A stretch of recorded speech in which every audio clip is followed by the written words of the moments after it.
cá. Mudando de assunto, atenção, gente. Homem é morto segurando filho de 2 anos no colo. Que história é essa? Ele foi assassinado a tiros. A criança também ficou ferida. Traz aqui no telão do Balanço Geral que história é essa? Como assim segurando a criança no colo? Vou ver com você. Um dos irmãos chegou desesperado.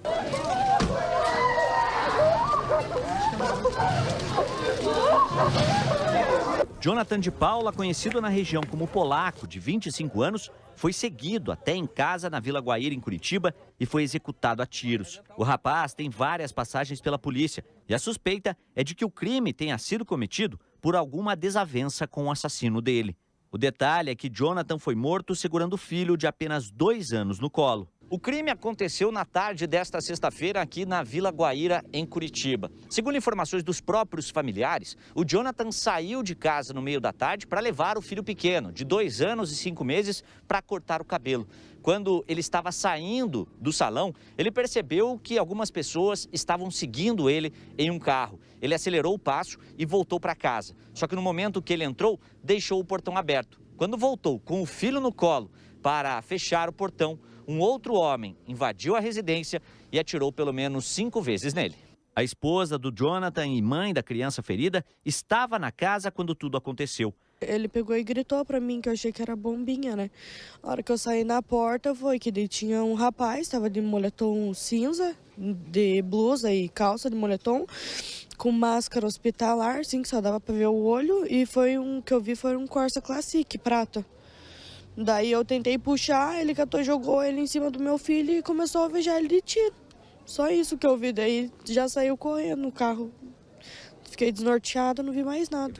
As pessoas que vieram estavam de carro também. Sim, e era só um rapaz que desceu. Minha filha viu tudo, tudinho também. Ela acredita que o crime teve relação com outro assassinato. O irmão de Jonathan morreu há 5 anos e os envolvidos queriam mais vingança. Jonathan já estava sofrendo ameaças há algum tempo, mas não acreditava que seria morto. Uma desavença antiga aí que, infelizmente, resolveram dessa forma aí, através aí da morte do Jonathan. Mas a gente está, investigação iniciando, muito trabalho pela frente, vamos tentar identificar aí esses suspeitos, o carro que eles estavam utilizando, para que a gente possa o quanto antes aí tirar esses indivíduos aí de circulação. Familiares da vítima se dividiam entre o desespero e a aflição, já que o filho do Jonathan foi levado para o hospital com ferimentos na cabeça.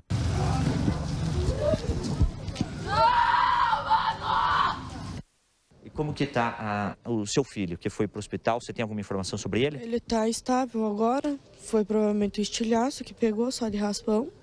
E ele não corre risco, ele na verdade só vai ficar de observação porque ele está traumatizado, né? Eu já vi uma situação em que os assassinos mandaram o homem soltar a criança. Soltar a criança, ficar em pé e ali ele foi executado. Frio assim. Adriana Lopes está no local desse acontecimento triste para essa família. Uma criança traumatizada e tem as informações para a gente, como é que está o clima aí, o que é que os moradores comentam, se é que falam alguma coisa nesse momento, hein, Adri? Olha, Daniel, a gente sabe, também mostra sempre aqui, né, que nesse meio, né, no meio do tráfico, olho por olho, dente por dente, talvez tenha sido essa a causa da morte do Jonathan, porque segundo a polícia, ele já tinha passagens pelo sistema prisional por roubo, cárcere privado, sequestro, entre outros crimes. A nossa equipe de reportagem, Daniel, esteve lá na Vila Guaíra hoje cedo. Nós fomos buscar mais informações a respeito de quem era o Jonathan, a família e do que acontecia ali naquela região. Só que para variar, né, Daniel, não é segredo para ninguém. O que impera nesses locais normalmente é a lei do silêncio e foi assim que realmente aconteceu. A gente conseguiu conversar com alguns moradores lá da região, mas sem gravar entrevista. Eles ficaram muito assustados, ouviram vários tiros e conheciam, sim, algumas pessoas com quem a gente conversou lá na Vila Guaíra hoje cedo. Confessaram que conheciam o Jonathan, mas de forma muito superficial. Não dava para saber se ele representava risco ou não para o local. Enfim, todos esses outros detalhes agora a polícia vai investigar. Até hoje de manhã, por volta das 11 horas da manhã, a família do Jonathan não tinha ainda ido até o IML, de acordo com um funcionário lá do IML, para fazer o reconhecimento de corpo e também para liberar o corpo dele para que possa ser feito, portanto, o sepultamento.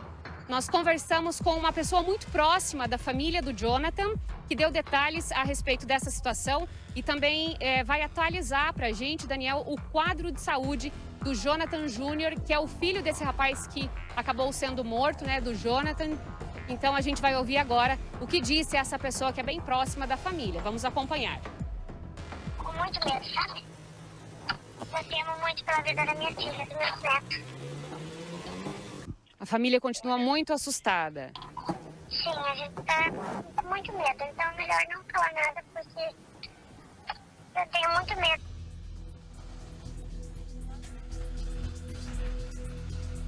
É isso, Daniel, como a gente pode acompanhar, as pessoas estão bastante assustadas e com muito medo. Agora a gente vai atualizar o quadro de saúde desse menininho de 2 anos e meio, que era filho do Jonathan e que estava com ele no momento do crime. Essa criança levou um tiro de raspão na altura da cabeça e continua internada no Hospital do Trabalhador, mas o quadro de saúde, felizmente, né, Daniel, desse menininho é estável e ele provavelmente deve receber alta nos próximos dias. Graças a Deus, enfim, né? Nessa história, uma notícia que traz um alívio. Eu estava aqui aflito, preocupado, mas como assim um tiro na cabeça da criança, né?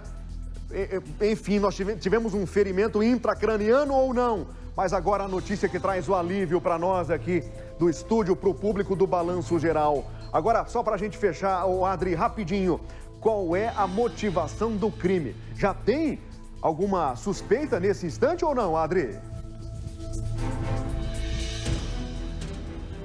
Daniel, segundo a polícia, existem algumas linhas de investigação. A primeira é a possível ligação de um crime que aconteceu com o irmão do Jonathan há 5 anos atrás. Por que o irmão dele foi morto naquela ocasião, a gente ainda não sabe. E uma outra também linha de investigação, de acordo com a polícia, é que o Jonathan tinha passagens pelo sistema prisional por roubo, tráfico, sequestro, enfim, ele já tinha uma lista criminal bastante extensa lá na polícia. Então pode ser que exista aí uma espécie de acerto de contas, mas isso a gente vai desenvolver durante a semana e mostrar aqui no Balanço Geral. Portanto, essa investigação daqui em diante agora é por conta da polícia, né, Daniel? Vai trazer de fato aí a motivação desse crime. Obrigado pelas suas informações, Adri, belo trabalho. A gente segue acompanhando essa história, viu? Segunda-feira, a partir de 10 para o meio-dia, a gente vai ter mais dessa história triste no Balanço Geral. Tá? Vamos explicar melhor que história é essa, que capivara era essa da vítima, que infelizmente nesse caso, diferente do que eu acompanhei, em que os assassinos mandaram o pai soltar a criança primeiro para que eles acertassem conta com o pai, nesse caso, eles atiraram no momento em que o pai segurava a criança. Você que está chegando agora no Balanço Geral, uma história triste, uma história dos assassinos que vão para um possível acerto de contas. O pai está segurando a criança ali em frente e eles já chegam metendo balaço nesse pai que, pelo que a Adriana Lopes falou, tem um histórico, já teve um histórico aí, né, de crimes, já tem uma ficha na polícia. Seguimos acompanhando e, graças a Deus, a criança que levou um tiro de raspão está fora de perigo, já está daqui a pouco deixando o hospital. Que bom, que